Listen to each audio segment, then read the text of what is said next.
नेपाली लोगों ने जिस प्रकार अपने राजा ज्ञानेंद्र शाह का कल स्वागत किया है और हजारों की तादाद में हमने जो नेपाली लोगों की संख्या देखी, उसे देखकर ऐसा लग रहा है कि केपी शर्मा ओली जो नेपाल के प्रधानमंत्री हैं, उन्होंने नेपाल के जो पूर्व नरेश है ज्ञानेंद्र शाह, उनको चुनौती दी थी कि आप मैदान में उतर सकते हैं। तो दोस्तों, ऐसा लग रहा है कि नेपाल के प्रधानमंत्री को अब ये चुनौती भारी पड़ने वाली है। जी हाँ दोस्तों, जिस प्रकार कल नेपाल के लोगों ने अपने राजा का यहाँ पे स्वागत किया है, वो काबिले तारीफ है। जी हाँ दोस्तों, रविवार को हजारों की संख्या में राजशाही समर्थक पूर्व नरेश ज्ञानेंद्र शाह के पोखरा से लौटने पर उनका स्वागत करने के लिए काठमांडू की सड़कों पर उमड़ पड़े,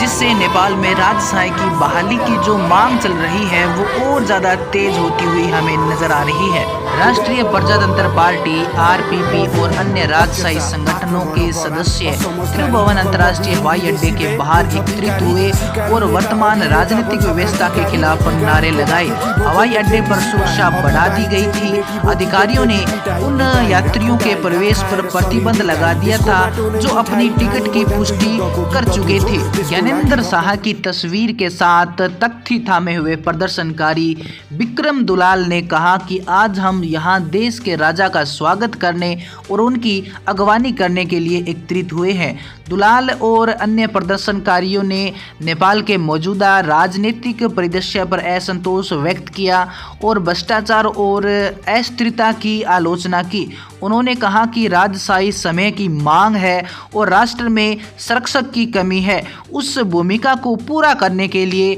नेपाल को एक राजा की आवश्यकता है, इसलिए हम अपने राजा का स्वागत करने के लिए यहाँ पर आए हैं। 9 फरवरी से पोखरा में रह रहे ज्ञानेंद्र शाह अपने परिवार के साथ चार्टर्ड एयर फ्लाइट से काठमांडू लौटे और जैसे ही उनका वाहन हवाई अड्डे से बाहर निकला, समर्थकों ने राजा आओ देश बचाओ यानी राजा वापस आओ राष्ट्र बचाओ और इसके अलावा नेपाली जनता के भांचा राजतंत्र ले वांचा यानी नेपाली लोग क्या चाहते हैं राजतंत्र बहाल करो के नारे लगाने लगे और पूर्व राजा ने काठमांडू के रिंग रोड पर फूल और अन्य प्रसाद प्राप्त करते हुए नमस्ते और हाथ हिलाकर भीड़ का अभिवादन किया। और इस वीडियो के अंदर आप छोटी सी झलक भी देख सकते हैं कि कितनी यहाँ हजारों की तादाद में नेपाली लोग अपने राजा के स्वागत के लिए वहाँ पे आए थे और नेपाल के अंदर एक बार फिर से राजशाही की बहाली को लेकर यहाँ पे मांग जोरों शोरों से चल रही है।